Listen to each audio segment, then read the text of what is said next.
Today we want to pay special tribute to students who graduate from elementary, high school, college, graduate school. This is the first class that has graduated after a year or more of living and attending school in the pandemic.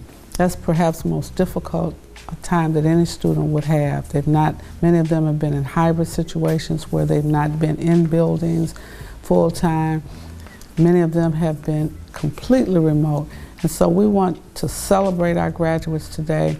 We thank you for your persistence. We thank you for your academic excellence. We thank you for your ability to stay the course in spite of all of the distractions that you face in achieving this moment. And so we salute you, and we have as our special guest speaker to give the baccalaureate address. Usually years ago, churches and other institutions would have what we call a baccalaureate service, where we celebrate the graduates outside of the academic setting, but let them know that the community is grateful for what you are doing and what you will do as you impact the world. And so we have a young man who believes in education. He is a graduate of Morehouse College.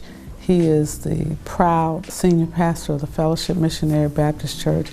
He is in school himself, working on his doctorate.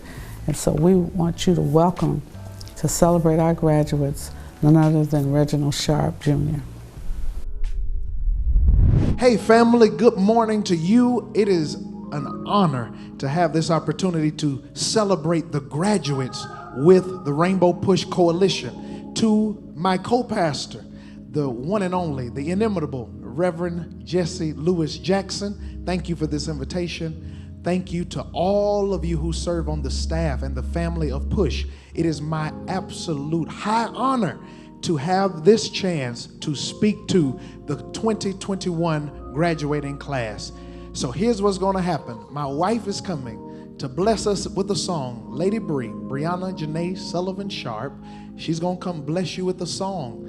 Let it move in your body, move in your soul, and then I'll come back to share some words that I want you to hold on to for the rest of your life. Would you receive my wife, Lady Bree?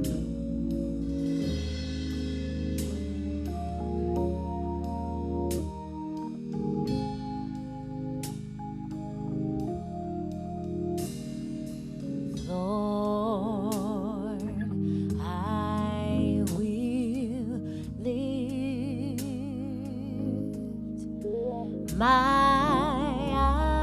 eyes to the hills,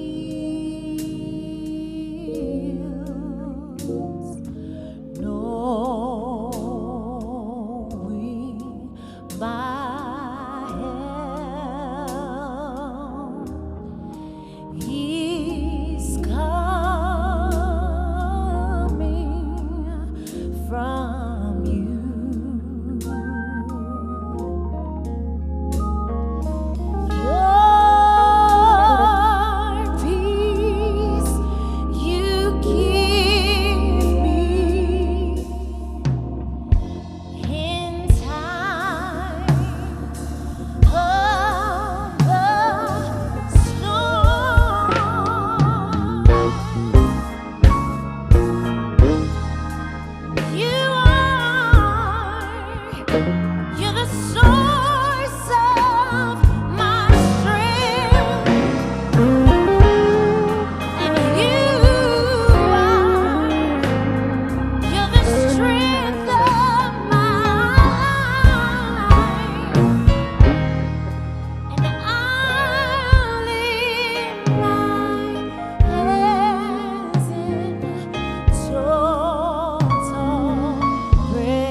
Come on, let's give it up. Let's give it up for the one and only. Thank you. Let's give it up for Lady Bree. Thank you so much for blessing us today with that message through song. If I don't say anything else, for all of the graduates of 2021, it is the strength of God that is going to hold you and help you down through the years.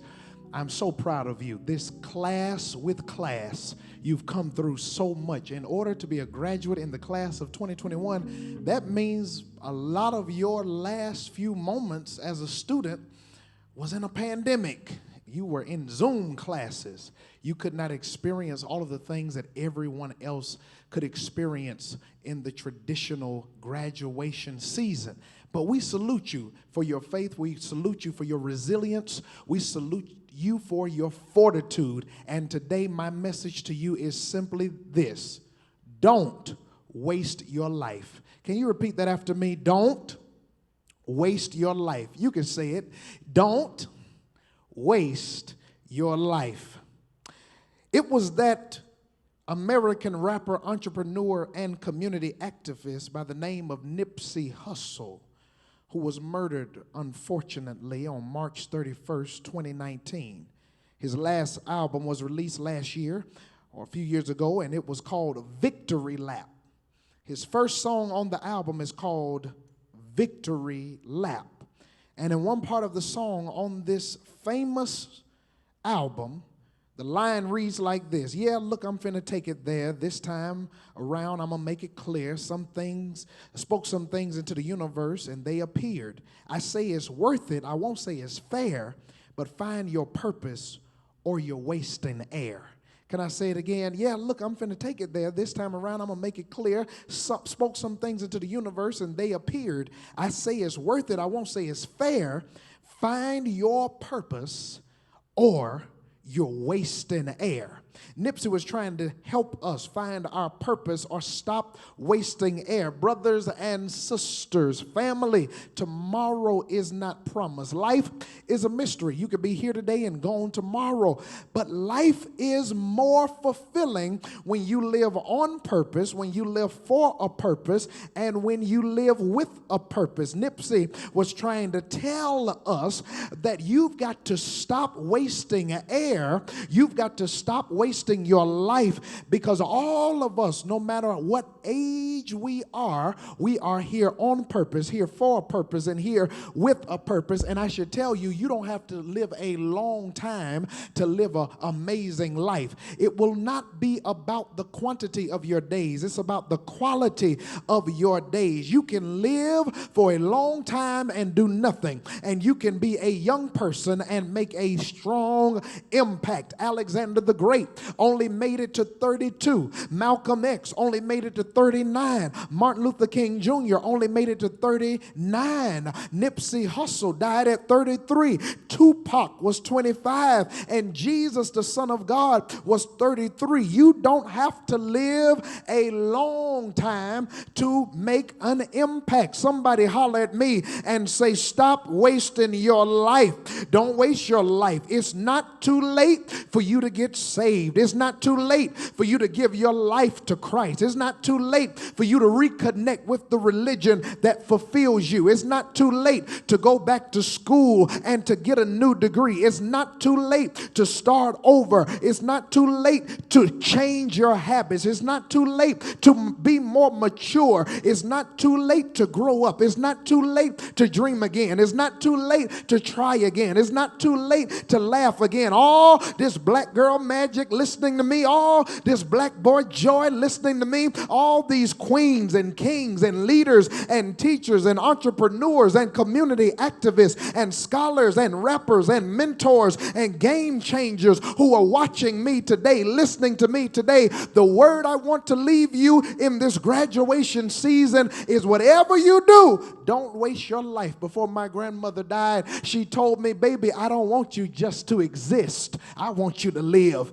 So stop being petty. Stop being resentful. Stop being messy. Stop dealing with negativity. Stop being violent. Stop being ticked off and pissed off, and believe that you can do all things through Christ who gives you strength. Your God is too big for you to live little. I need for you to understand these three things, and I will be done with my speech to you in this occasion of your graduation celebration. These three things I want to give you. I'm going to give you the only F's that is okay to make in your life. I want to give you three F's. Number one, you need to understand life is fragile.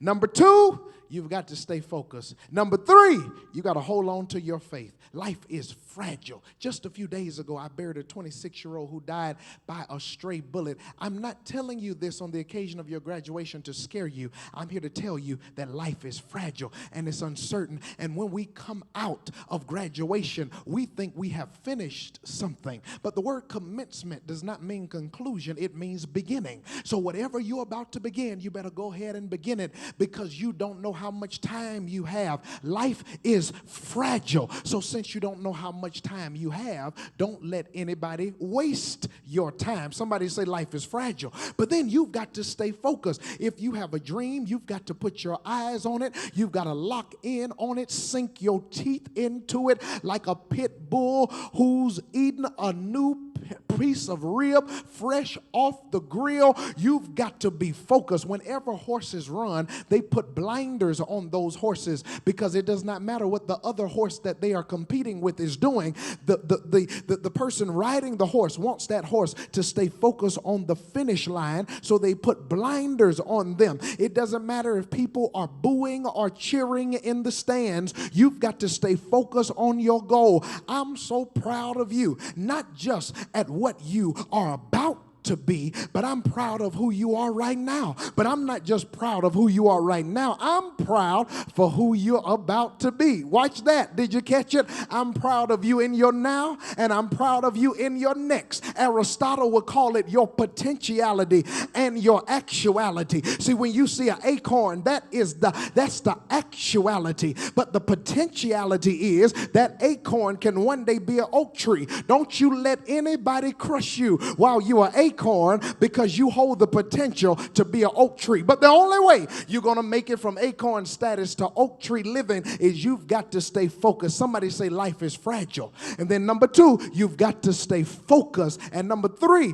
you've got to hold on to your faith. I don't know what your religious affiliations are. I am a Christian, and the scripture I just quoted to you is the scripture that has helped me through my life. I can do all things through Christ who gives me strength. Whatever your religious background is, it's going to be faith that holds you. See, Martin Luther King Jr. put it like this: faith lets you take a step while you can't see the whole staircase. Another scholar put it like this: faith is believing in advance what will only make sense in reverse. You've got to hold on to your faith. My biblical teachings that I stand on tells me that faith is the substance of things hoped for and the evidence of things not seen. It's the already not yet. It's the not yet that I'm already holding on to before it becomes manifested. Whatever that stuff is, you better hold on to your faith. Faith will let you apply for something that you don't know you'll get accepted to. Faith will let you go for a dream that you don't have all of the details for. Faith will let you move from your mama Nim's house and go to a place out of state, out of your surrounding familiarity, and become greater and do more. You've got to know life is fragile. You've got to be focused, and you You got to hold on to your faith. I'll never forget when I graduated from high school back in 2009. I'm getting old, right? Graduated from high school in 2009, and as I was leaving out of the door, I was headed to Morehouse College, and one of my counselors told me, she said, yeah, Sharpe, you've been a big fish in a little pond, but over there at Morehouse, you're about to be a little fish in a big pond. You will have no idea what those words did to me. They harmed me, created anxiety, made me go into Morehouse with what psychologists now call an imposter syndrome. It's when you don't feel like you really belong there, so you start trying to overcompensate for the deep insecurities that you feel, because my counselor told me I would be a little fish in a big pond. I want to pause here and tell you, parents and teachers and educators and leaders, be very careful what you speak into these students, because you are talking to a future oak tree, although they look like an acorn. Those words haunted me my first semester at Morehouse College, but I want you to know, 4 years later, I graduated on time, received scholarships that I still cannot explain how they hit my account. And after I graduated in 2013, in 2018, my dean of the religion department hit me up and invited me to come back and be a professor at the very school I graduated from. Ooh, you couldn't tell me nothing. I wanted to find that counselor and tell her, I don't know if I'm a big fish or a little fish, but I know I've been swimming. So I came to tell you, it ain't just Finding Nemo who needed the message, it's you who needed the message too. Just keep swimming, just keep swimming. You might be big, you might be little, but when the end of your story is written, they'll have to admit whether she was big or little, whether he was big or little, they've been swimming. Hold on to your faith. Stay focused and know life is fragile. And if you do this, you will never, ever, ever waste your life. God bless you. Hello everyone, my name is Kayla Austin, and as a member of the graduating senior class of 2021, I want to say congratulations to all of my 2021 seniors for graduating high school. It is such a big accomplishment, and especially within our socio and political economic times, along with going through a health pandemic, a global health pandemic, we have had an interesting 4 years and a really interesting past 2 years. Our junior year was kind of stripped away from us. Many of us had to learn how to adapt to virtual environments and to socially distanced and masked up environments. We truly have been through it all, especially this year. I'm so proud of you all, also proud of myself for making it through these past 4 years and for graduating high school. It is such a big accomplishment. I don't think I fully processed it, but I'm so excited for you all and so excited to see what we all do in the future. Thank you.